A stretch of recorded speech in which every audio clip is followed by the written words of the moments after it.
요즘에는 이 캠핑 시설이 매우 잘 돼 있어서 누구나 손쉽게 텐트를 치고 불을 피울 수 있습니다. 제가 중고등 학교 때나 청년부일 때는 이 겨울수련의 꽃은 이제 장작을 태워서 고기를 구워 먹는 것이었었습니다. 요즘에는 이제 많이 안 하는 것 같은데, 그때 이제 선생님들과 교육자들이 이제 불을 피우려고 많이도 애를 썼던 기억이 있습니다. 그러니까 이제 그 당시에는 부탄가스나 혹은 이렇게 태워주는 야기가 없어서 나무를 태워야 했었기 때문에 쉽지 않았던 기억이 있습니다. 근데 이제 몇 번 피우다 보니까 이제 불을 잘 피우려면 바짝 마른 나뭇가지가 있어야 되고, 그리고 뭐 갈대 등 이런 것들이 있어야 이제 굉장히 잘 타는 것으로 이제 기억이 됩니다. 중요한 것은 탈 수 있는 이제 바짝 마른 나무가 되었던 것이죠. 그러니까 오늘 엘리야도 하나님께 이제 불을 주실 것을 기도하며 단을 쌓았는데요.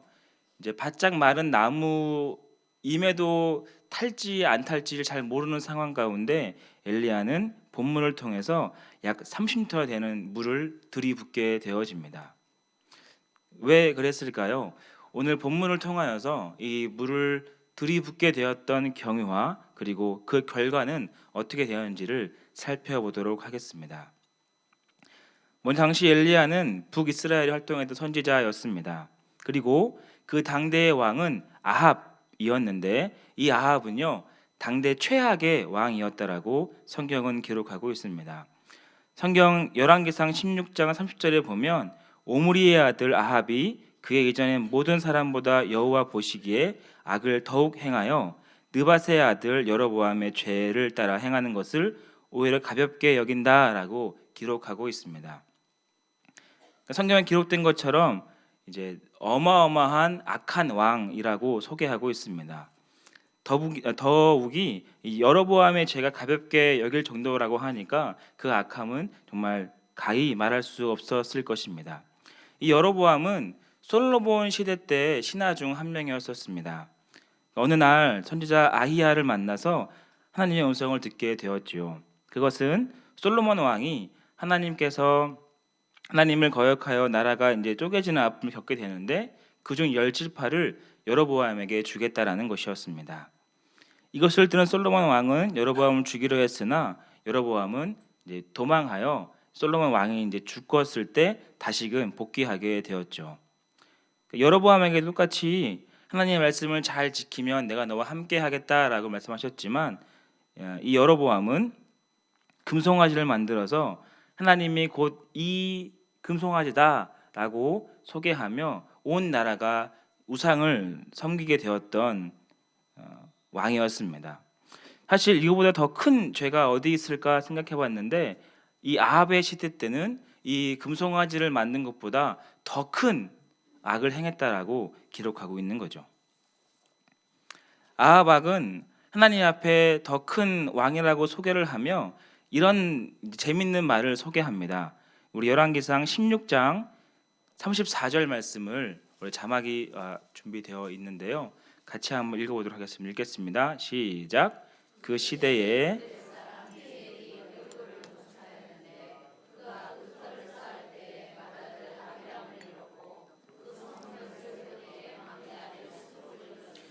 여호와께서 눈의 아들 여호수아를 통하여 하신 말씀과 같이 되었더라. 아멘. 이 아합의 시대를 이제 특징을 이야기할 때 아합은 더 악한 왕이다라고 소개하면서 그 다음에 그 시대의 배경을 이 말로 이제 함축해서 이야기합니다. 이것은 뭐라고 했나요? 그러니까 베델의 힐 사람이라는 사람이 여리고를 다시 이제 재건을 했는데 아들들이 다 죽음이 당했고 끝에 보니까 여호와의 말씀이 성취가 되었다라는 말로 맺어지게 됩니다. 여러분, 여리고 성은 어떤 성이었나요? 난공불락의 성이었습니다. 원체 두껍고 원체 커기 때문에 전쟁으로서는 이길 수 없는 성이었는데 어떻게 이겼죠? 돌고 돌아서 그 마지막 7번 돌고 소리를 외친 이후에 이 성이 무너지게 되었습니다. 말도 안 되어지는 하나님의 권능으로 이 성을 함락하게 되었는데, 그 함락한 다음에 하나님은 여호수아에게 이러한 약속을 하십니다. 여호수아 6장 26절인데요. 한번 또 다 같이 읽겠습니다. 시작. 여호수아가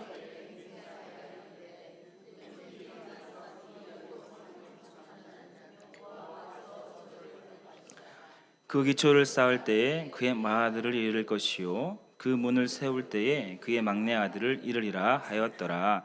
아멘. 그러니까 하나님은 하나님의 능력으로 함락된 여리고를 바라보면서 많은 사람들이 아 그래 전능하신 하나님이 우리와 함께 하셨습니다 라는 고백을 하기를 바랬던 것 같아요. 그러니까 이 말도 안 되는 여리고를 함락했을 때 사람들은 그래 하나님께서 나와 함께 하시고 그분을 찬양해야지 눈으로 바라보면서 그래 저 성은 터가 그대로 남아있기 때문에 이제 우리가 잊지 말자 이런 마음이 좀 필요했던 것 같습니다. 그리고 하나님께서는 우리의 삶의 흔적을 내가 어떻게 이끌었냐라는 이 말들을 하고 싶었던 것이죠. 그러나 이 한참 시간이 이른 이후에 아합의 시대 때에는 이 말씀이 깨어지게 되어졌습니다. 이처럼 아합의 시대에는 하나님이 없던 시대였던 것 같습니다. 그의 아내였던 이사벨은 아합의 신하 오바다가 아니었으면 이스라엘의 모든 선지자들 다 죽이려고 했던 사람이었고 하나님은커녕 우상 숭배의 혈안이 되었고 말씀을커녕 그 말씀을 전하는 자를 다 잡아다가 죽임을 했던 이 왕이었었습니다.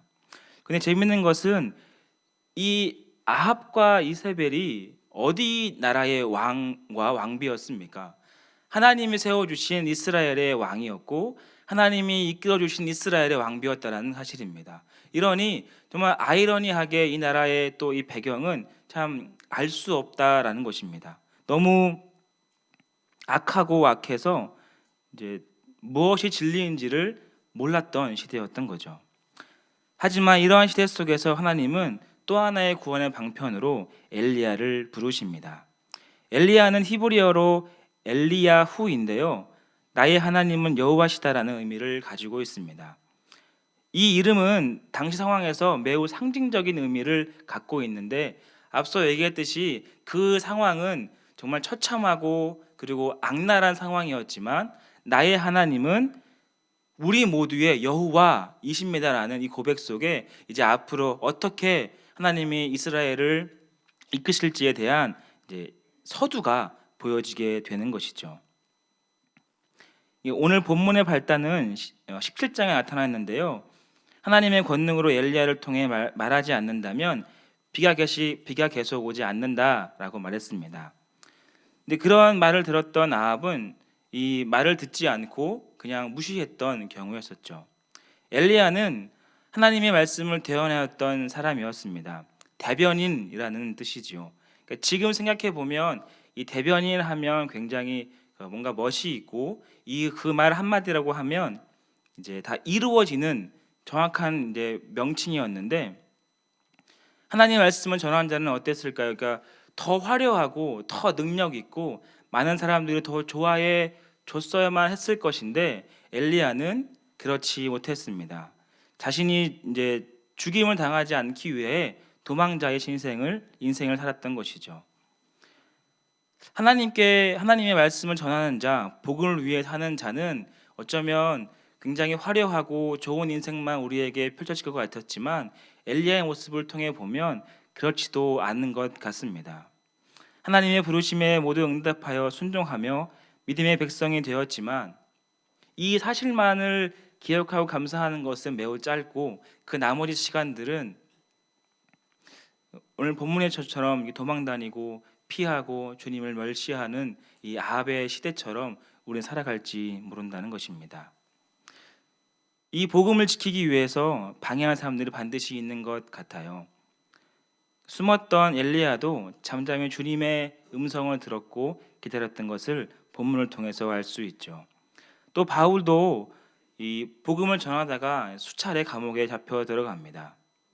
우리의 믿음의 성도들은 어떻습니까? 믿음을 지키기 위하여서 자신의 삶을 포기하였고 순교의 모습을 통해 우리가 이 복음을 전해 듣게 되었다라는 거죠. 주님을 믿고 주님의 말씀을 전하고 주님의 복음을 받은 사람들도 마냥 행복할 것 같지만 우리의 삶 가운데에는 고통과 어려움이 매우 이렇게 다가오는 경우가 있죠. 그럴 때 어떻게 해야 하겠습니까? 이제 하나님께서 하나님의 되심을 보여주기 위한 시작 단계에 있는데요. 마찬가지로 우리도 이렇게 하나님께서 이제 일을 보이실 때 그 자리에 있기를 소망합니다. 예배의 자리 또 예배하신 곳에 저와 여러분이 있어서 꼭 들어서실 때 우리가 사용되어지는 귀한 은혜가 있기를 소망합니다.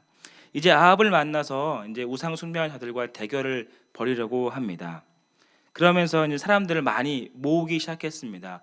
왜냐하면 이 사건을 통해서 하나님께서 하나님 되심을 만방에 보이기 위했기 때문에 엘리야는 사람들을 모읍니다. 이리로 와라. 이제 내가 하나님의 일을 보이겠다라고 하는 것이지요. 이 아합의 선지자들은 850명이나 되는 어마어마한 숫자였었습니다. 그리고 엘리야는 혼자였던 거죠. 사실 어마어마한 구도였던 것은 정말 만약에라도 불이 붙지 않거나 이 제단 가운데 어떠한 일이 발생했을 시에는 엘리야는 그냥 죽을 수밖에 없는 모습이었고, 사람들은 이를 조롱하고 하나님이 없다라고 할 수 있는 그런 상황이었었습니다. 그렇게 두렵고 떨리는 마음으로 갔지만 엘리야는 당당하게 이러한 기도를 합니다. 우리 36절 말씀 하반절을 같이 한번 읽어보도록 하겠습니다. 자막이 준비되어 있으니 같이 읽겠습니다. 시작. 아브라함과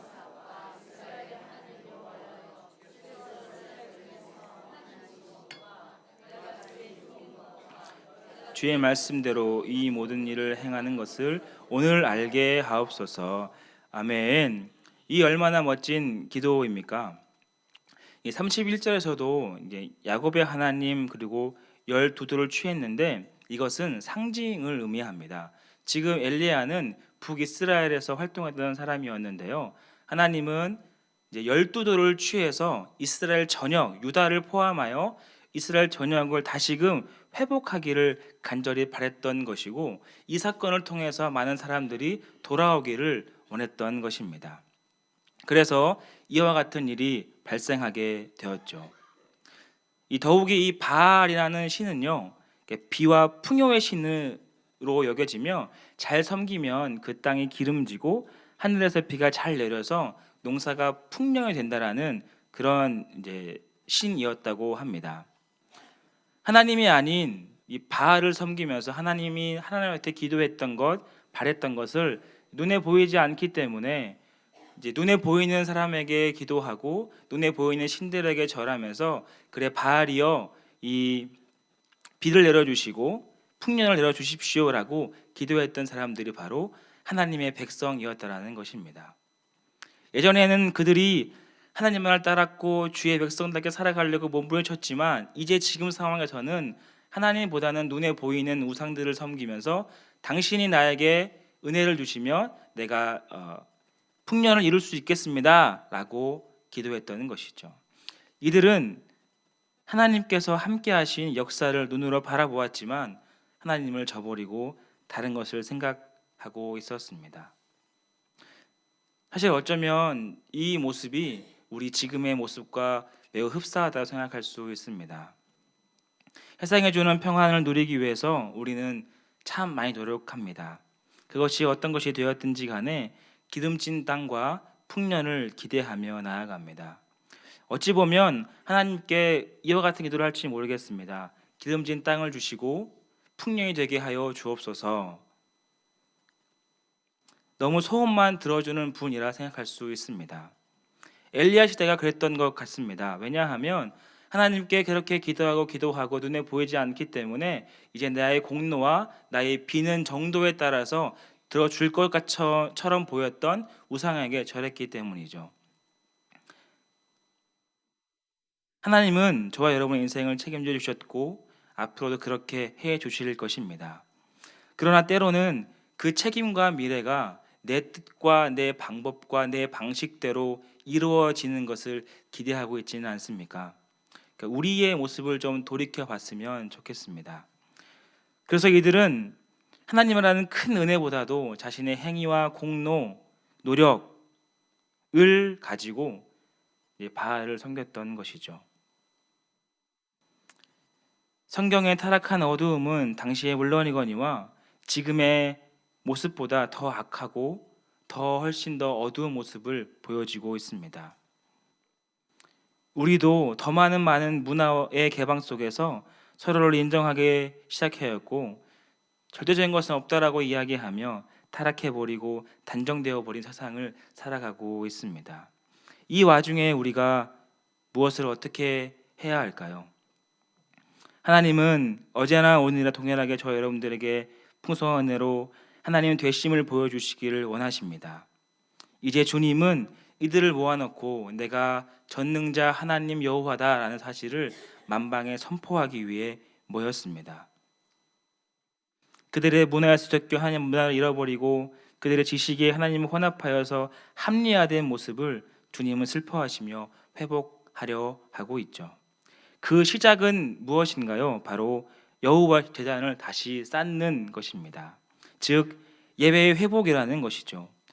하나님이 하나님 되신 것을 인정하는 곳, 하나님께 경배하며 영광을 돌리는 모든 시간들, 한 마음으로 주님께만 집중하는 것, 다른 것을 다 제하고 주님만 섬기는 것, 이것이 바로 예배이고, 그리고 이것이 이 엘리야 시대에 하나님의 놀라우신 구원을 이루어지게 하는 시작 단계라는 것입니다. 엘리야는 아무도 드리지 않는 여호와의 단을 다시 세웁니다. 아무도 예배를 드리지 않고 그를 생각지 않았던 것을 다시 가서 다시 세우며 하나님의 임재를 기다리고 기도했던 것이죠. 그리고는 이것을 통하여서 하나님의 불이 내려서 모든 것을 태워버리는 놀라운 은혜가 있게 되어집니다. 사실 상대방의 이 850명은 들러리에 사실 불과합니다. 그러니까 우리의 죄로 인해 만들어진 결과물이기 때문이죠. 그럼 우리들에게 사랑과 은혜가 풍성하신 하나님께서는 하나님의 불을 우리에게 내려주십니다. 그러니까 어디에 불이 임했습니까? 바로 그 단에 들었다는 것이죠. 그 단은 무엇이죠? 바로 예배라는 것입니다. 그리고 그 단에 있던 그 불붙었던 것은 앞서 얘기했듯이 물이 흠뻑 젖어서 사람의 힘으로는 태워지지 않는 나무였다라는 거예요. 우리 상태가 어쩌면 젖은 나무의 모습과도 같을 수 있습니다. 세상의 근심은 근심대로, 아픔과 고통은 또 아픔과 고통으로, 육신의 연약함은 말로 다 할 수 없는 아픔으로 있지는 않습니까? 하나님 없이 우리가 어찌 기뻐할 수 있고 주님의 은혜가 없이 어떻게 우리가 웃을 수 있겠습니까? 연약함과 나약함으로 나오지 않았었습니까? 그렇다면 엘리야의 기도처럼 오늘 하나님께 나의 하나님이 되어달라는 기도를 하기를 소망합니다. 그럴 때 주님께서 하나님의 임재의 불이 내려서 모든 것을 불살라 버리는 은혜가 있습니다. 사람은 이 미래를 예측하고 계산적이기 때문에 결과를 좀 예측하여서 좀 더 수월한 방법과 나은 것을 선택하기 마련입니다. 하지만 하나님 앞에서는 계산할 필요가 없는 것이죠. 그러니까 우리가 할 일은 젖은 나무와 같은 모습으로 내가 할 수 없음을 고백하고 주님 도와달라는 힘과 용기가 필요하다는 것이죠. 즉 하나님과의 예배 회복이 먼저라는 것이며 그 은혜를 우리가 누려서 나를 사랑하시는 주님을 기억하며 살아가는 행동입니다. 내가 어떻게 주님 앞에 은혜를 받았으며 저와 여러분들이 어떻게 주님과 동행하며 살아갔는지 늘 기억하는 믿음이 우리에게 필요합니다. 엘리야는 하나님께 나아가 주님을 의지하였고 주와 동행하게 되었습니다. 우리의 삶의 문제는 어쩌면 하나님과의 갈등에서 빚어질 수 있습니다. 우리의 범죄한 모습으로 인해서 이제는 선한 일을 할 수 없는 우리의 모습이기 때문이죠. 그럴 때 오직 주의 은혜가 있어야 우리 선한 일을 행할 수 있으며 주의 은혜가 있어야 우리가 참 신앙을 가질 수 있기 때문이죠. 그것은 바로 여호와의 제단, 바로 예배의 회복에 있습니다. 불이라는 것은 무엇입니까? 그러니까 불은 구약 성경에서 잘 나타나고 있듯이 하나님의 임재를 의미합니다. 아브라함과 언약을 맺을 때에도 그 불이 그 위를 지나갔고, 더 선명하게 나타나는 것은 출애굽 당시 이스라엘 백성들에게 보였던 구름 기둥과 불 기둥이었습니다. 그것은 무엇이었을까요? 당시 출애굽 백성들에게 하나님은 누구신지 잘 몰랐지만 그들에게 위로하고 함께한 것을 계속해서 인지했던 것이죠. 그러니까 불의 의미는 하나님의 임재, 하나님의 놀라우신 함께하심을 바라보게 되는 것입니다. 이 사실을 깨달을 때 이 제단에 물을 붓기로 3번이나 부었었지만 하나님의 임재하심으로 모든 이 나무들이 불타버리고 하나님은 하나님 방법대로 이끌어가는 것을 보게 되어집니다. 끝으로 엘리야의 기도 이후에 이 모든 문제가 단번에 해결되었던 것을 보게 되어집니다. 다른 들러리가 아무리 부르짖고 아무리 난리를 쳐도 그 불씨 하나도 이루어지지 않았던 것을 보게 되어지죠. 삶의 해결점은 주님에게 있음을 우리가 고백해야 합니다. 모든 문제의 해결은 살아계신 주님께 있음을 저와 여러분이 고백해야 합니다. 주님께서 나와 함께 하시면 풍랑이 일고 그리고 아픔이 있고 고통 가운데 일지라도 갈릴리 바다를 건너갔던 것처럼 우리의 인생도 주님의 은혜로 말미암아 건너가게 되어지는 것이죠. 중요한 건 하나님께서 나와 함께 하심을 인정하고 그분께 나의 이 연약함과 아픔, 고통들을 내려놓을 수 있는 용기가 필요하다는 것입니다.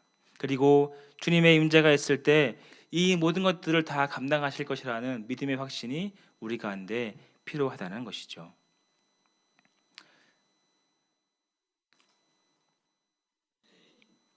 하나님의 불은 임했지만 계속 후반절에 보면 아직 회개하지 않고 계속해서 악한 모습으로 살아갔던 이 시대의 모습을 보게 되어집니다.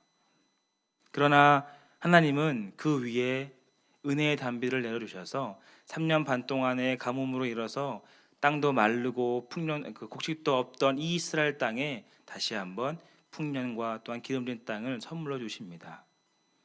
하나님의 임재가 우리 가운데 있을 때 모든 복의 근원이신 주님께서 우리에게 충만한 은혜로 함께 하실 것입니다. 결론을 좀 맺겠습니다. 엘리야 시대는 그 어떤 악한 시대보다 더 악한 시대였습니다. 주님을 거절하는 것은 물론이었거니와 거역하는 것, 심지어 돌이키지도 않고 배반하였던 것을 볼 수 있었죠. 더 심했던 것은 아합의 왕 시대였던 것이죠. 그럴 때 엘리야는 하나님의 말씀을 대언하여 다시 이스라엘 백성들에게 구원의 은혜를 주시기 위해 이제 이 일을 시작합니다. 다 같이 모여서 하나님의 불이 누구에게 임하냐라고 대결을 했을 때 사람의 힘으로 할 수 없는 젖은 나무와 장작과 그곳을 통하여서 단번에 기도하심으로 하나님은 하나님 됨을 보여주셨고 이것을 본 많은 사람들은 하나님께 돌아오기로 작정하게 되었던 것이죠. 하지만 이 사건을 바라보아도 이 열왕기하 10장까지 가서야 이 아합과 이세벨의 이 악행이 끊어집니다. 바알을 이제 없애버리고 하나님을 섬기기로 결정을 하였지만 여전히 그 여로보암의 죄악을 가지고 있었다라고 기록하는 거죠. 임재가 있었고 불이 있었고 회개가 있었고 내가 다 내어놓고 기도가 있었지만 지금 문제가 해결됐다고 해서 그 이후에 또 다른 문제가 있을 때 다시금 죄악으로 넘어갔다는 것을 성경을 통해서 보고 있습니다. 참 세상이 악한 것 같습니다. 정말이지 그리스도로 살아가는 것이 얼마나 어렵고 힘이 드는지 모르겠습니다. 전쟁은 주님에 속했다고 고백하지만 우리는 사실 틈을 주지 않는 모습을 보입니다. 이럴 때 우리와 모습은 어떻게 해야겠습니까? 여호와의 단을 다시 회복시켜야 합니다. 예배를 회복해야 되고 주님과 관계를 회복해야 하며 죄의 문제에서 싸우고 진리로 자유함을 얻어야 합니다. 한 마음과 한 뜻이 되어 주님과 통일이 되어 이 땅을 살아가야 합니다. 또한 주님 주시는 은혜로 말미암아 기뻐하며 즐거워 살아가야 합니다. 이 모든 것이 어떻게 가능합니까? 그것은 우리가 아무것도 할 수 없음을 고백할 때, 젖은 나무와 같을 때, 단을 세울 때, 다시 주님의 임재를 기도할 때야 비로소 가능해지는 것입니다. 그럴 때 주님은 요한복음 7장 37절에 이렇게 말씀하십니다. 목마르거든 내게 와서 마시라 라고 말씀하시며 우리의 모든 인생들에게 위로하여 주십니다. 그리고는 주의 은혜로 전능하신 주님을 바라보게 되고 그 인생을 살아가기로 결단하는 모습이 되어지는 거죠. 바라기는 저와 여러분이 어느 상황에 있더라도 겸손함으로 주님께 나아가기를 소망합니다. 그럴 때 주님의 임재를 경험하게 될 것이고 불이 내려 모든 걱정과 어려움이 단번에 해결될 줄 믿습니다. 이러한 믿음으로 주님께 간절히 구하는 저희 여러분 되기를 주님의 이름으로 축원드립니다. 아멘. 찬양 잠깐 하고 기도하고 마치겠습니다. 주 은혜의 힘을 찬양하도록 하겠습니다.